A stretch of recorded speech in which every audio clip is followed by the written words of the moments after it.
All right, hey everybody, welcome inside another Mortgage Impact podcast. I'm Jen Bates, your host today, and we have two very special people on the show. If you are associated at all with Movement Mortgage or you're just on social media and follow them on Facebook, I absolutely love following Tim and Angie Davis, who are helping us out with coaching and doing all sorts of things to get the best out of people. And you guys always post inspirational, motivational things. You're part of our coaching teams here at Movement and do so much for us. So guys, I'm very excited to have you on today and talk a little coaching in the new year. Yeah. You guys set? We're excited too. Yeah, we're ready to go. Let's talk 2019 really quickly because 2019 was such an anomaly. Nobody saw that coming. We have the big refi boom, and a lot of people have hit record numbers, record months, month after month. December is turning into record months for people, which just doesn't happen. So right. When we get into 2020, though, those refis are going to start trickling down, right? Because we're still sticking around the same mortgage rates. How do you keep momentum swinging into 2020 and not letting it just fizzle out at Christmas and New Year's? I think you have to have a desire, right? I mean, I think that 2019, a lot of business landed in our lap that was unexpected, right? Now you had to be present to get it, right? And you had to do a little bit of work to get it. But in terms of like real effort and real desire, you didn't have to have a strong desire in 2019 to be incredibly successful. That's not to take anything away from people that were successful, but I think 2020, you've got to have a real desire to get up every day. And my sole focus when I was a loan officer was just get up every day and find one customer to serve, right? So whatever activities I had lined up for that day, they had to result in a firm loan application of somebody who actually could qualify credit-wise and income-wise, that I could move down the pipeline and actually to a closing. And to me, that's a very central thought that if you're going to keep momentum going, that's got to be rooted inside of you. If that's not rooted inside of you, then you can get this up and down roller coaster, right? And then number two, I think you need to take all of the benefits you got from last year in 2019. You acquired some brand new clients, right? You served some existing clients maybe for a second or third time. Those to me are what I call a commission-free sales force. And so a commission-free sales force is a group of people that are interested in your best interest if and only if you continue to build a relationship with them. It's got to transcend just doing the transaction. So to me, working your database, and I'll give you a system for it, super easy. The way we worked our database was this. We sent them one postcard every month, right? So 12 mailers, right? 12 emails and 2 phone calls, one on their birthday and one on the month of the anniversary in which they closed. So by getting them in direct mail, getting them in email and 2 phone calls, we were popping out 75% of our business was coming from our past client database. Wow. Right. And I would add to that, one of the things that also, when he's talking about commission-free sales force, when he was saying he found 1 loan a day, he actually used his ops staff to do that too. So he was like, make sure you tell people where you work and what we do, because you're just as big as part of this team as anybody. So in his opinion, our whole office was in sales, even if we weren't. Yeah. That's really smart, though. You got to use what you have. I mean, we do the same thing with social media. It's use the people you have. Your best people are right in your same office to share to their networks, who might be their friends, their family, who can see their experience. Yeah. So if you go into 2020 with a strong desire, I think 2020, this is what I'm telling everybody that I think 2020 is going to shape up like. If I was an originator, I would, this is where I would focus my efforts. Number one, I think the market interest rate environment is going to be really healthy and really good. And I think there's going to still be momentum in the home buying business, right? So I think people that are purchasing homes, there's still going to be demand. There's probably still going to be a little bit of this inventory issue in some places, but overall, there's going to be plenty of clients out there that want to purchase. Now we have an election year coming up. Yeah. And typically during an election year, the markets don't get rattled a ton. I mean, the people that are vying for positions of power are going to try to make the markets as steady as possible, right? They're going to make things look as good as they can. So I don't think we're going to see some gigantic shift where rates are going to skyrocket overnight. So if I'm an originator in 2020, I'm going to take with me 2019 and all my past clients, and I'm going to give them the relationship, build on that. But I'm also going to encourage them to help me grow my business. And I'm going to focus on a couple of things in 2020. Number one, gaining as much market share and exposure as I can. Number two, getting my financial house in order. And what I mean by that is I don't want to end 2020 with any consumer debt whatsoever, credit cards and loans and stuff like that. I want to have a house payment max at the end of 2020. Okay. I want to max out max out my retirement savings with my company if I can. And the other thing I want to do is I want to get 6 to 8 months worth of cash flow in the bank. Mm-hmm. Nice. Those are all good tips. That's tough to do for a lot of people.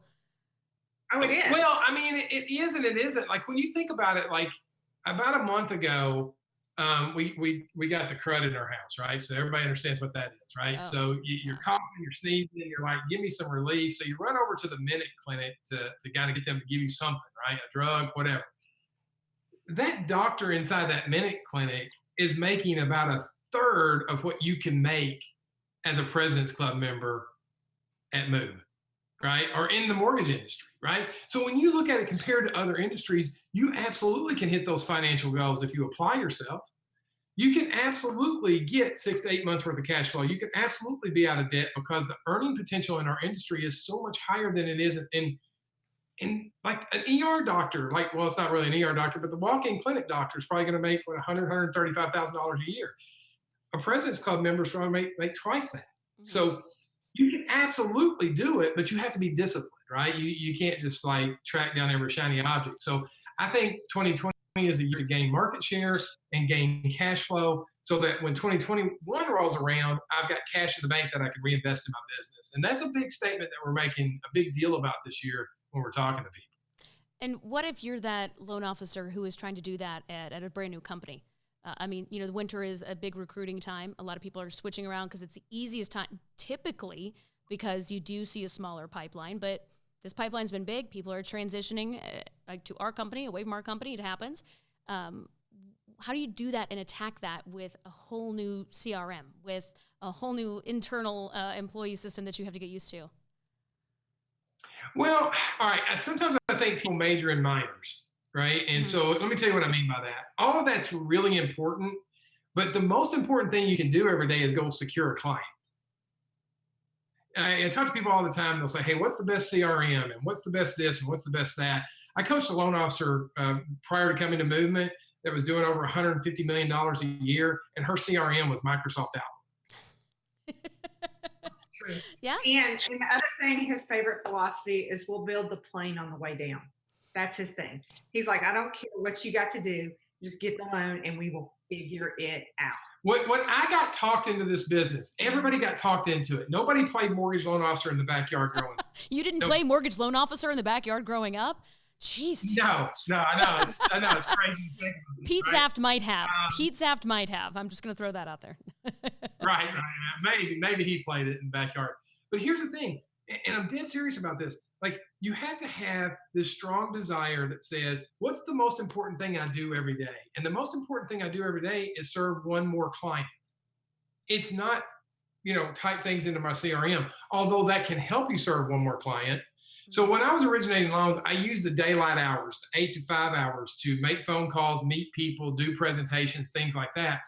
And she can tell you, I use the evening hours to work on my systems, my processes, my database, all of that type of stuff. Angie's face is priceless right now. If you're just listening to the podcast right now, I wish you could see just the shade, just be like, That's what Angie's looking like right now. I mean, we would go to Christmas at people's house, at our family's house, and he would come in tote, because this was pre-laptop, with a box of mailers. And I'm like, dude, what are you doing? And I'm like, he would sit there and lick and stamp, lick and stamp. And I'm like, oh my gosh. Well, I mean, it was a good use of time. What else am I going to do? I mean, we're ball game. And, you're around family too much at that point, Yeah. But like, I mean, in all seriousness, like, your daylight hours shouldn't be spent, on a multitude of webinars and stuff that you could save for, especially if you're trying to get your business going, right? I mean, the most important thing is, like, you've got to acquire customers and you have to get your cash flow up. And I think a lot of originators don't look at this business like they are self-employed entrepreneurs. They don't think like a business owner. They don't treat it like a business, right? And so, but when you work on commission only, you're essentially self-employed. You're your own business owner, and making a shift in mindset to think like a business owner, you've got to use your hours to help acquire clients, and then your evening hours to help build systems until you can get a team that can help you out during the day. So to your point in your question, like, if I'm starting anywhere, I mean, I want to know kind of an overview of like, where does the data go to get the loan approved? Just give me 5-minute overview of that. And then I'm going to go find some people to get into that data and we'll just work through it. Because if I spend the next 2 weeks trying to figure out how to use a system, that's 2 weeks I didn't find clients. Mm-hmm. And for those people who are ready to take that jump, you mentioned like, okay, so I'm ready to jump a little bit here. Like, what is that point? Like, when do you know you're ready to get a team to help you? Or when do you know, okay, I'm at a point, I'm going to take this business from 10 to 30 or 30 to 50. Where is that transition point, and what's the best way people can attack that if they want that 2020 is my year? When you're ready to put some money on yourself. Yeah. Don't expect your company to do it for you. Until you're willing to write a personal check, you're not ready to build a team. Nope. And I'll tell you why I say that, because when you start bringing on a team, you are now responsible for their livelihood. Mm-hmm.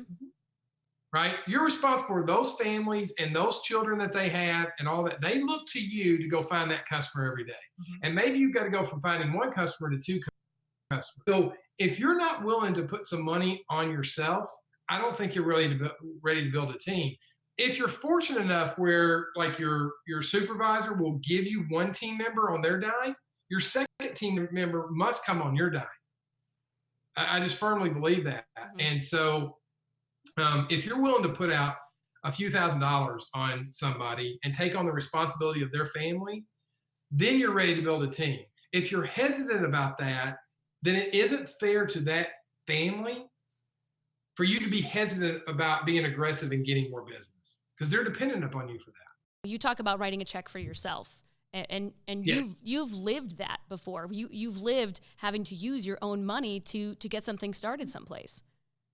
Yeah, absolutely. I mean, I couldn't rely on somebody else, because if I relied on somebody else to put the money into it, they're always questioning whether or not I was worth putting the money into.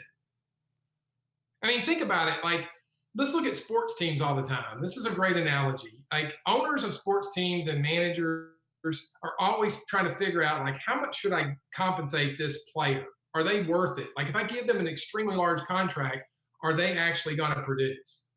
And there's been times that sports athletes get a large contract and they don't produce at all. Other times they get a large contract, they do exceptionally well, right? Mm-hmm.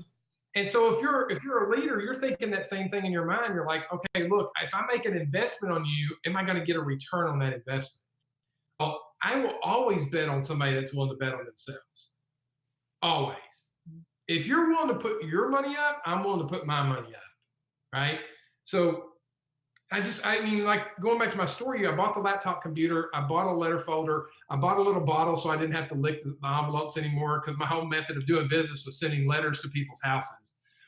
And so I got all this combined, and so I had like $300 invested into this. Well, when I put money out, I want my money back, and I want it fast. I don't want it to be out for a year, right? Because now it's out there and I want my money back. So now I'm working really, really hard to gain that customer each day to serve that next client, because I want to get my money back, and then I want to start making money on my money. Right. And mm-hmm. So to me, when you ask the question like, hey, when's the right time to build a team? The time that you're ready to put some money on yourself, even if that money is, say, $100 a week to hire a virtual assistant just to make phone calls for you to go in and teach agent classes. Right? Even if that's, I mean, if you're willing to do that, I'm willing to bring some money to the table to help you go. But if you're unwilling to do that, it's hard for me to give you money, because if I give you money and then you take a month's vacation, I'm upset. Yeah. I think any manager would be, because it's like, well, what you put into me obviously didn't matter. So there you go. Right. I think you guys do such a great job, and we could have an entire episode about this, and I'd love to sometime, Angie, with the DISC assessment. So when you are a manager and you're a non-producing manager, let's say, and you're trying to motivate somebody, it's a new year, you're trying to motivate them and get the best out of your people, how do you best attack that when you're not looking at, I need to bring in loans, you're looking at, I need to get these people to bring in more loans? What are some good tactics you guys seen people use?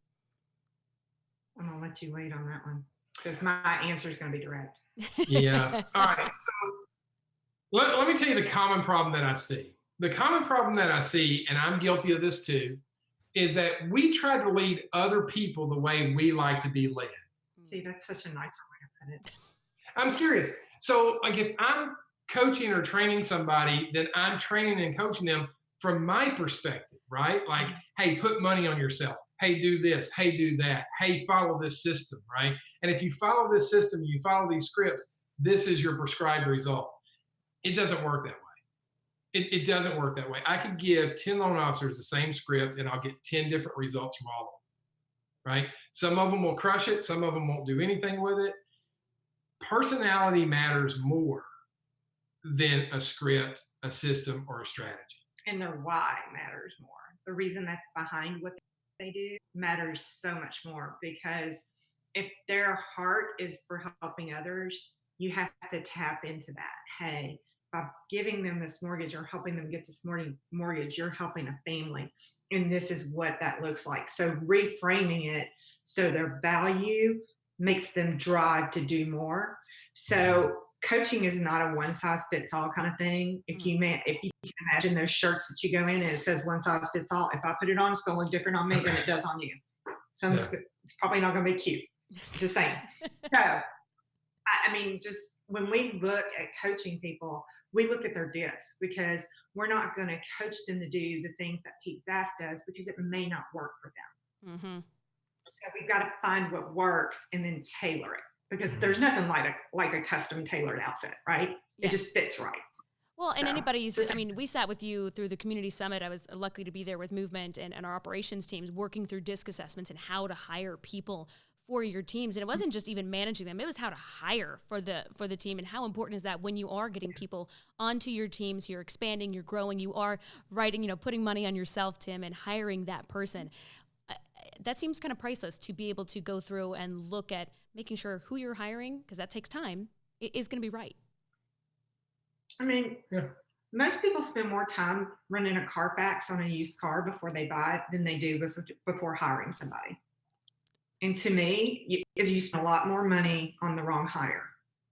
So I would rather look at a lot of Carfax than hire the wrong person. And they'll say things like, but man, they just interviewed well. Well, when was the last time you went on a first date with somebody that didn't take a shower? Come on now. I mean, they probably went out and bought a new dress or a new jacket. They combed their hair that night. You don't know what you got until you're 6 months in that relationship, right? I mean, so what the DISC will do for you is it will tell you what their behavior is going to be long term. See, anybody can adapt their behavior. Let me give you an example. When I was growing up, my mom would be blistering me with a switch I had to pick from the tree myself, and the phone ring.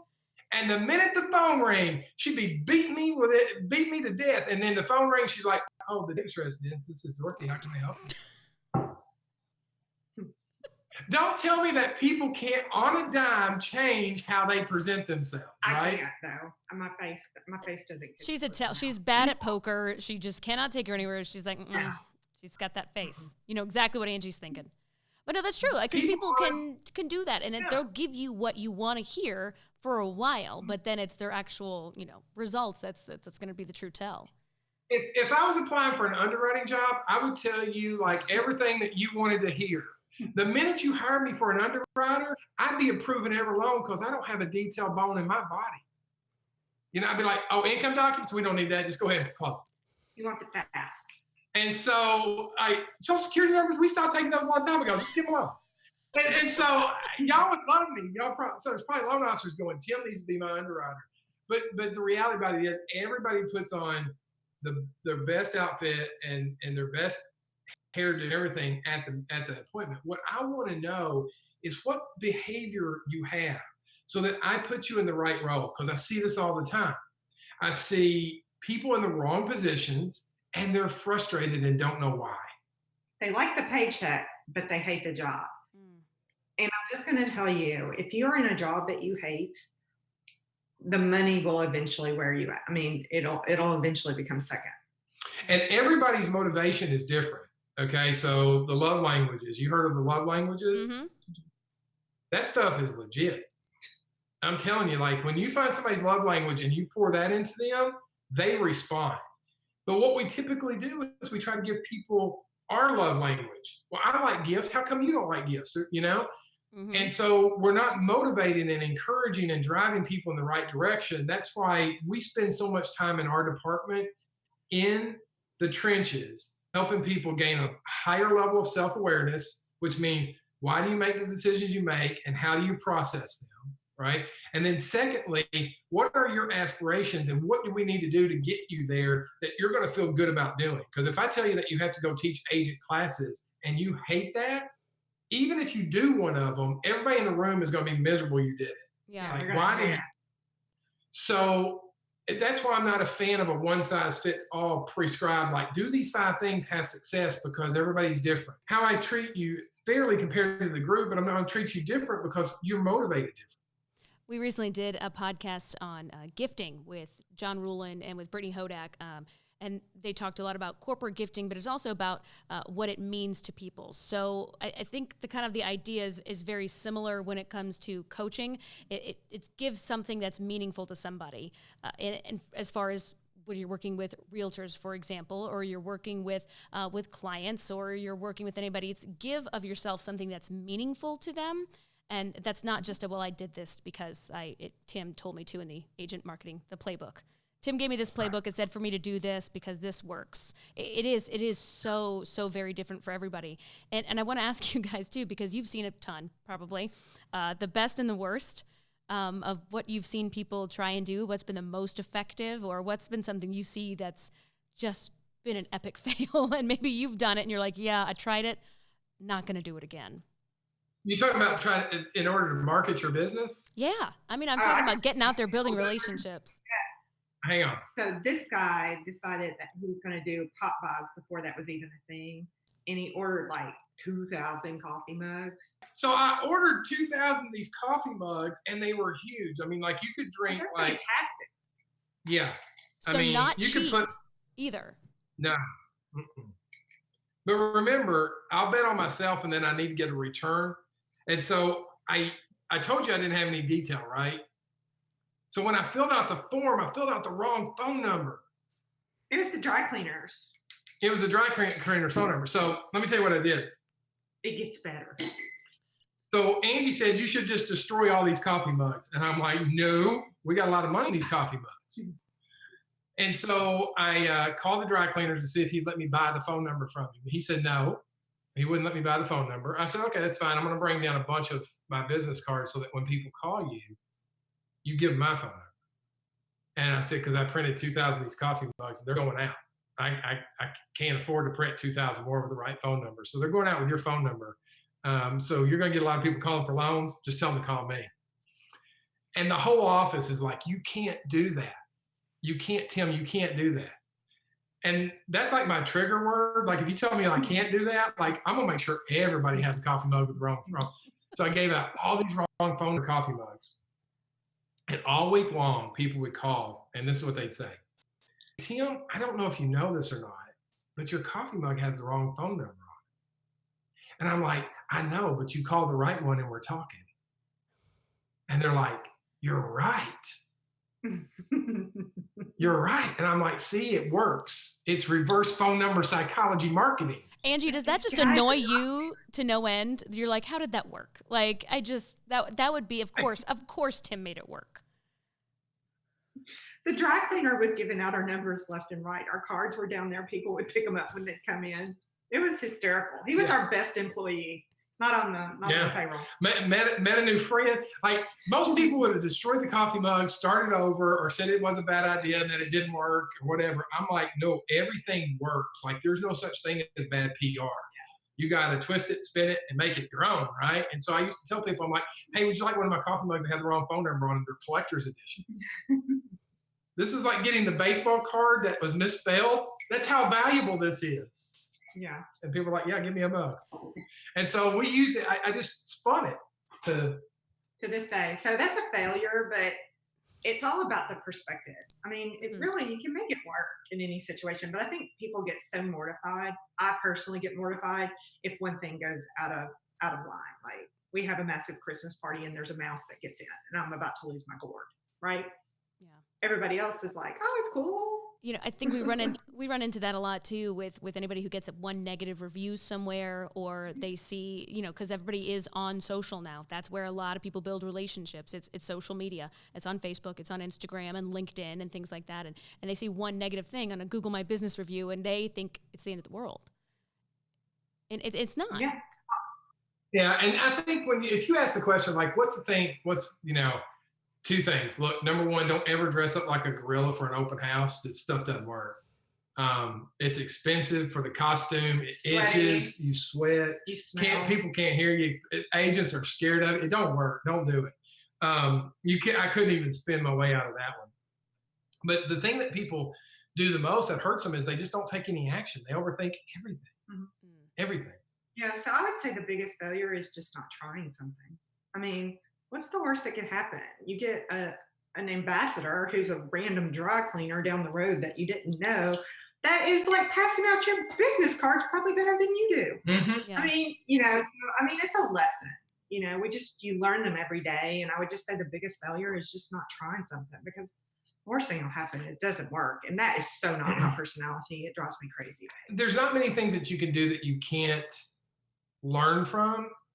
But I just think people just don't take enough action and put themselves out there, right? And that hurts them. We were engaged after 30 days of dating, married after 90. So it was kind of one of those things that, again, we built the plane on the way down. But I'm such a perfectionist. He's like, you know what? Your 80% is better than most people's 100. Mm-hmm. So if people get that, if they just give their best effort, it's going to show. No matter what you try. Tim and Angie Davis, thank you guys so much. We really appreciate you coming on. Thank you.